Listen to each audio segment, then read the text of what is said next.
आज जो हमारे यहाँ पर गेस्ट है, she is one of the most popular personality development coaches in India और उनके यूट्यूब चैनल के ऊपर 3 मिलियन से ज्यादा सब्सक्राइबर्स हैं। Please give an energetic and warm welcome to the one and only Chetna Vashishtha.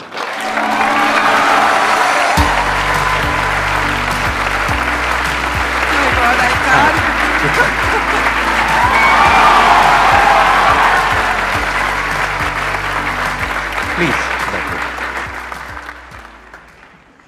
मैं सर की वीडियोस जब से देख रही हूँ, शायद आप लोग पैदा भी नहीं हुए थे। मतलब तब मुझे पता नहीं था कि YouTube क्या है। मैं तब से सर की वीडियोस देख रही हूँ, जब आप स्पिरिचुअल वीडियोस बनाते थे स्पिरिचुअलिटी के ऊपर। इन 2012 तब से मैं आपकी चैनल देख रही हूँ। थोड़ा सा आप अपने बारे में बताएंगे कि आपने कैसे शुरुआत करी, कैसे आप ये YouTube पर आए? काफी घूम फिर के आए, जैसे अक्सर होता है लाइफ में। मैं डॉक्टर बनना चाहती थी, एडमिशन नहीं हुआ। फिर MBA कर लिया, MBA किया, बैंक में काम किया, 10 साल बैंक में काम किया, बट सेटिस्फैक्शन नहीं मिला। पता नहीं, वो पैसे दो पैसे लो, सैलरी अच्छी होती है, कंफर्ट होता है, बट कुछ अंदर से मिसिंग था।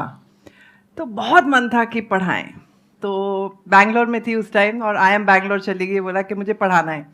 तो दे सेड हमें तो वी नीड विजिटिंग फैकल्टी, तो आप आ जाइए। तो वहाँ से मेरी जर्नी स्टार्ट हुई। आई स्टार्टेड टीचिंग, काफ़ी MBA इंस्टीट्यूट्स में पढ़ाया, अपनी ट्रेनिंग कंपनी स्टार्ट की, बैंक्स में ट्रेनिंग की। तो ये आप जॉब के साथ साथ कर रहे थे, जॉब छोड़ दिया? जॉब मैंने छोड़ दी। Job this was in which year? ये 2002 में। अच्छा, 2002 में ही छोड़ दी आपने जॉब? अब मेरे से एज मत पूछ लेना। आई एम श्योर जब आपने अपनी जॉब छोड़ी होगी और 2002 में ये शुरू किया होगा, तो एज अ विजिटिंग फैकल्टी आप जाते तो होंगे, लेकिन ज्यादा पैसे नहीं मिलते होंगे आपको? बिल्कुल भी नहीं, बिल्कुल भी नहीं। तो मैं आपको एक इंसिडेंट सुनाती हूँ। मैं जाती थी वहाँ पे, एक बच्चे ने चीटिंग की एक दिन एक एग्जाम में। तो मैंने उसको बुलाया, मैंने कहा आपने चीटिंग किया, मैं आपको 0 दे रही हूँ। कहता मैडम आप होते कौन हो हमें सिखाने वाले, आपकी सैलरी से ज़्यादा तो मेरा महंगा फ़ोन है। तो मुझे कहते हैं आप फेलियर हो। तो उस टाइम मैंने सोचा कि शायद हमारी ऑडियंस गलत है, ये जो MBA के बच्चों को हम पढ़ा रहे हैं शायद वो गलत है। तो क्यों ना ऐसे बच्चों को पढ़ाएं जिन्हें वाकई ज़रूरत है और उन्हें फ्री में पढ़ाएं। और उस टाइम YouTube सूझा कि क्यों ना हम अपनी नॉलेज उनके साथ शेयर करें जिन्हें वाकई थोड़ी सी कद्र हो जाए उस नॉलेज की, और जिनके पास में इतने पैसे नहीं है कि वो MBA कॉलेज में जा सकें। तो एक प्रिंसिपल है इस चैनल पे कि कभी भी कोई कोर्स रन नहीं करेंगे, कभी पैसे नहीं लेंगे स्टूडेंट से। ये मेरी फिलॉसफी है कि चैनल पे कभी बच्चों से पैसे नहीं लिए जाएंगे। आज तक आपने नहीं लिए? नेवर। और फ्यूचर में भी कभी नहीं लेंगे। ये She deserves a big round of applause for this commitment.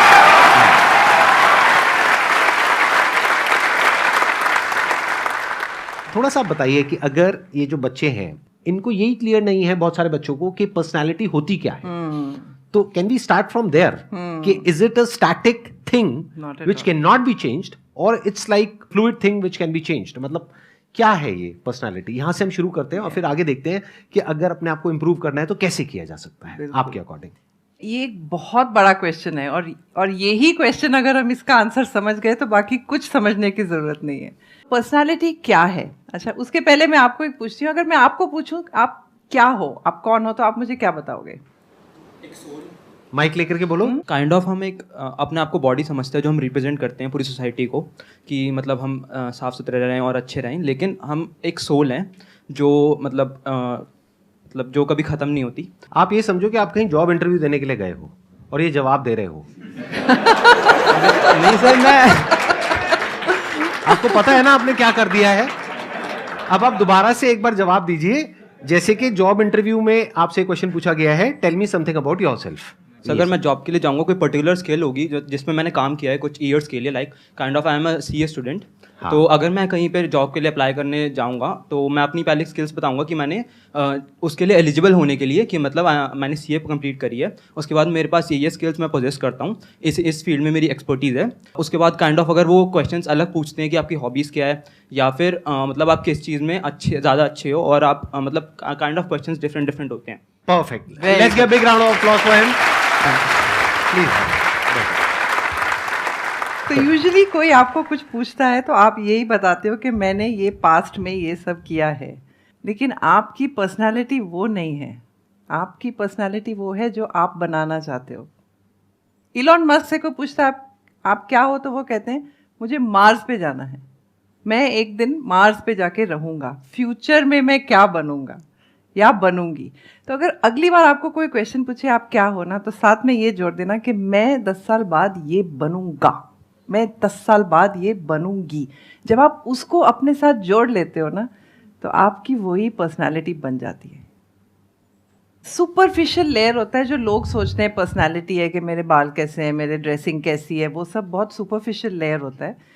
वो भी अलाइंड होता है आपके गोल की तरफ। अगर आपने डॉक्टर बनना है, आपने सोच लिया मैंने डॉक्टर बनना है, तो आप एक अलग तरीके से आपके पूरी जो ड्रेसिंग होगी वो डिफरेंट वे में होगी। अगर आपने गेमर बनना है तो आप अलग तरीके से बाल अपने करोगे। सो ये सुपरफिशियल लेयर होता है, इस पे मत जाओ। ये पूरा सुपरफिशियल लेयर अलाइंड होता है उस चीज से कि आप क्या बनना चाह रहे हो।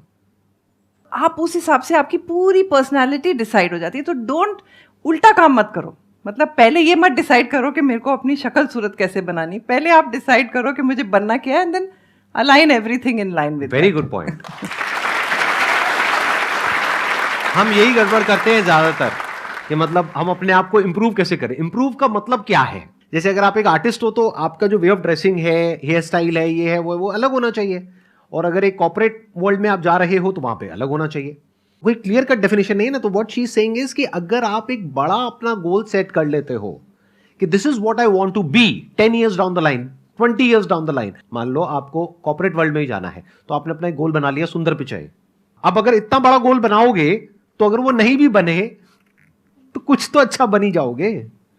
बट अगर कोई गोल ही नहीं बनाओगे तो पास्ट के बेस पे अपने आप को देखोगे तो वहां पर आपको बहुत चैलेंजेस नजर आएंगे, वहां पर आप स्टक हो जाओगे, आगे नहीं बढ़ पाओगे।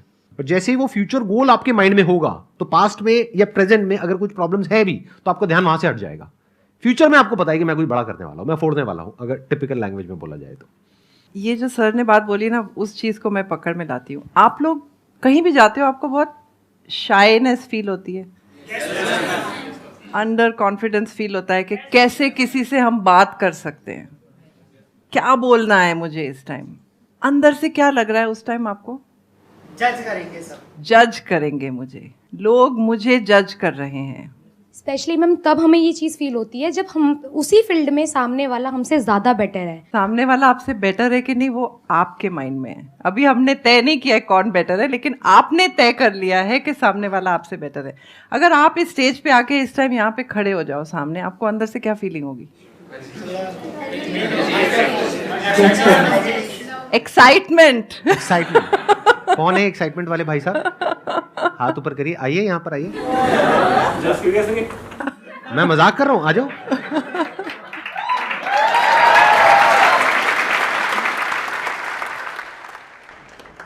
आइए भाई साहब, बैठिए भाई साहब, बैठिए। Yes sir. मैं बेसिकली अभी मैं फाइनेंस फील्ड से हूँ और मैं शेयर मार्केट स्टडी कर रहा हूँ, एक्सप्लोर कर रहा हूँ। बट इन फ्यूचर मुझे इंडिया का इतना तो शेयर मार्केट में नॉलेज लेना है कि वो किसी के पास ना हो। मैं सर आराम से, कोई नहीं। हाँ, आप बहुत अच्छा बोल रहे हो, आई मस्ट से दैट। हाँ सर, मैंने म्यूचुअल फंड डिस्ट्रीब्यूटर हूँ सर्टिफाइड।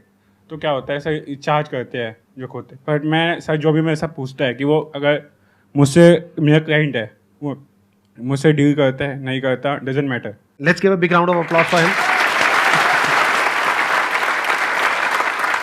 अभी इन्होंने जो बोला उसमें एक बहुत इंटरेस्टिंग बात बोली इन्होंने। इनकी जो पर्सनालिटी है ना, उसकी जो डेफिनेशन है वो पास्ट से नहीं आ रही है, हाँ। फ्यूचर से आ रही है। अभी जो बात हम कर रहे थे तो उसका लाइव एग्जांपल आपने देखा। इसी वजह से जो बाकी लोगों को एंजाइटी हो रही थी, इनको एक्साइटमेंट हो रहा था। क्यों हो रहा था? क्योंकि कॉन्फिडेंस बड़ा कमाल का है। चाहे बोलने में ऐसे एक्स्ट्राऑर्डिनरी नहीं है ये, ऐसा नहीं है कि बहुत फ्लो में बोला, लेकिन जो भी बोला बहुत अच्छा बोला। थोड़ा बहुत नर्वसनेस जो हो रही थी, अब संदीप सर के साथ बैठने का मौका मिल जाए तो किसी को भी नर्वसनेस हो जाएगी।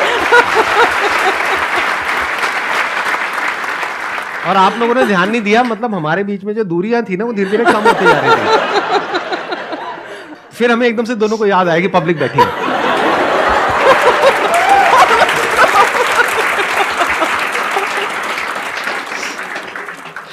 तो ये जो आपने बात बोली थी ना कि जज करते हैं, आप सोचते हो कि सारी दुनिया आपको जज कर रही है। और अच्छा, मैं एक और क्वेश्चन पूछती हूँ, मैं आंसर बाद में दूंगी, क्वेश्चन पहले पूछूंगी।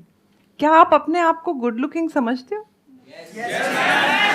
Yes, कह ma'am. रहे हैं। अच्छा, जिसने नो कहा है वो क्यों अपने आप को गुड लुकिंग नहीं समझते? क्या रीजन है?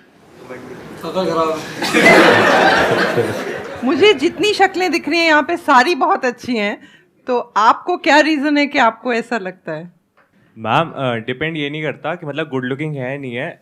जब हमें अपने से सामने वाला लगता है कि हाँ ये हमसे ज़्यादा बेटर लग रहा है, इधर वो उसने कपड़े अच्छे पहने, उसकी पर्सनैलिटी अच्छी है, तो फिर हम अपने आप को जज करते हैं कि हम गुड लुकिंग नहीं है। लेकिन जब हमें कोई लगता है कि हमसे थोड़ा नीचे है, फिर इतना कुछ नहीं है, तो हमें लगता है कि हाँ हम गुड लुकिंग है। तो डिपेंड करता है हमारे पर्सपेक्टिव से कि हम सामने वाले को क्या देख रहे हैं, किस हिसाब से देख रहे हैं। तो मुझे मत देखो ना, अपने आसपास में देखो।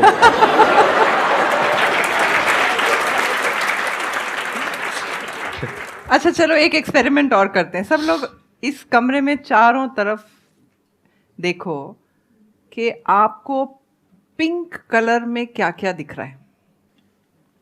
देख लिया? अब आंखें बंद करो। अब बताओ कि ब्लू कलर में क्या क्या था कमरे में? कितने लोगों ने ब्लू कलर का देखा? आंखें खोल लो। बाकी लोगों ने क्यों नहीं देखा? ध्यान पिंक में था।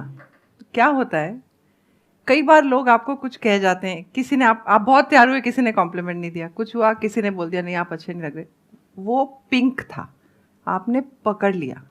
साथ में ब्लू भी हुआ, किसी ने बोला नहीं नहीं आप बहुत स्मार्ट हो, अरे छोड़ यार, वो ब्लू था, आपने उसको साइड में कर दिया और पिंक को गले लगा लिया। तो अब कोई आपको कहता है आप बहुत अच्छे, आप कहते हो नहीं। आपके पास सारी आर्ग्यूमेंट्स हैं, सारे एविडेंस है, सारी आर्ग्यूमेंट्स हैं कि क्यों आप नहीं अच्छे हो, और वो सब आपने अपने माइंड में बना लिया है।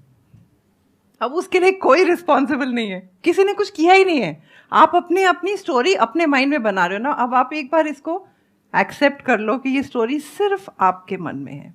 अच्छा, एक फैक्ट और है कि दुनिया में हर एक की स्पॉटलाइट अपने ऊपर होती है, हर एक की स्पॉटलाइट अपने ऊपर होती है।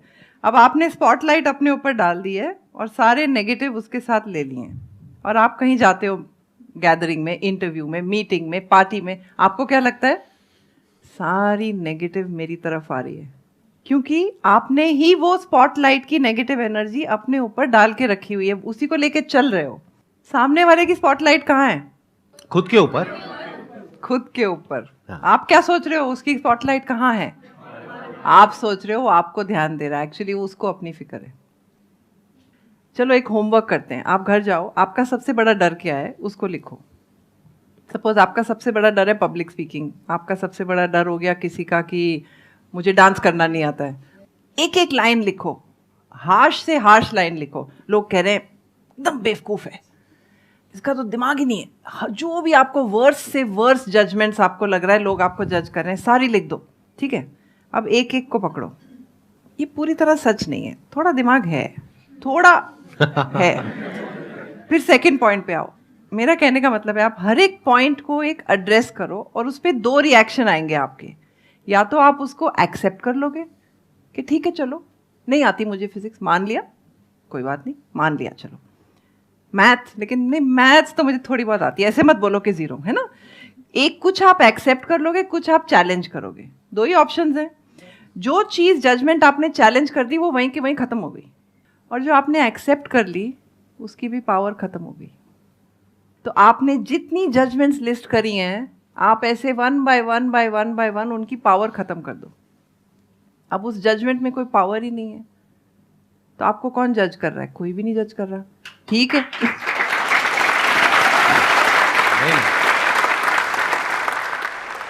मेरे को समझ नहीं आता ये एक्सेप्टेंस क्या है। हम बोल रहे हैं कि मेरे अंदर कोई बुराई है, मान लीजिए, और मैंने बोला हाँ मैं बुरी हूँ। अब ये चीज़ मैं एक्सेप्ट कर रही हूँ, क्या करूँ समझ नहीं आता। फिर से वो चीज़ दूसरी जगह जाएंगे दोबारा से आ जाती है माइंड में, ठीक है, कि मैं ऐसी हूँ ऐसे करके। तो ये एक्सेप्टेंस क्या होता है? एक्सेप्टेंस के 2 लेवल होते हैं। पहले तो सबसे हमें क्या करना है, हमें जजमेंट हटानी है पहले। अच्छा, एक कोई भी जजमेंट बताओ मुझे जो आपको लगता है आपको कोई जजमेंट कर रहा है, कोई भी एक जजमेंट बताओ। लोग कहते हैं मैं बहुत इमोशनल हूँ। आपको बुरा लगता है जब लोग ये कहते हैं? थोड़ा सा। हाँ, बुरा लगता है, हल्का सा। बट ये तो बहुत अच्छी क्वालिटी है, इसका मतलब आप एक अच्छे इंसान हो। मैंने उस वे में कभी सोचा नहीं इस चीज़ को। सो ये होता है एक्सेप्टेंस कि हाँ मैं इमोशनल हूँ, लेकिन ये मेरी वीकनेस नहीं है, मैं इसी चीज़ को अपनी स्ट्रेंथ बनाऊंगी। ये बहुत अच्छी हर एक क्वालिटी के दो रूप होते हैं। ऑफ कोर्स कुछ क्वालिटीज़ ऐसी होती हैं जिनका सिर्फ एक ही रूप होता है, लेकिन काफ़ी सारी क्वालिटीज़ आप उसको पॉजिटिव वे में भी कन्वर्ट कर सकते हो। इमोशनल को आप दुनिया को रीच, जब आप इस स्टेज पे अगर इमोशनल नहीं होगे तो आपका कनेक्शन नहीं बनेगा किसी के साथ। तो इमोशनल बहुत अच्छी क्वालिटी है, और उसको अपनी वीकनेस बना ली कि रोते जा रहे तो वो वीकनेस हो गई। तो उसको एक्सेप्ट करना कि यस मैं इमोशनल हूँ, उससे क्या होगा, एक तो आप मुझे जज मत कीजिए मैं इमोशनल हूँ, मैं इमोशनल हूँ, मैं जानती हूँ। सो जजमेंट खत्म हो गई। अब उसके बाद मैंने उसको अपनी पॉजिटिव क्वालिटी बना लिया कि इस इमोशन को रखते हुए मैं क्या बन सकती हूँ जो कोई और नहीं बन सकता, क्योंकि मेरे जितना इमोशनल कोई है ही नहीं। आप लोग घर जाके थोड़ा होमवर्क करना, आज लिखना कि मेरे को लोग क्या कहते हैं और ये चीज़ किस करियर से मैं अपना कनेक्ट कर सकता हूँ, और वहाँ पे अपना रास्ता ढूंढो। So you are always the best.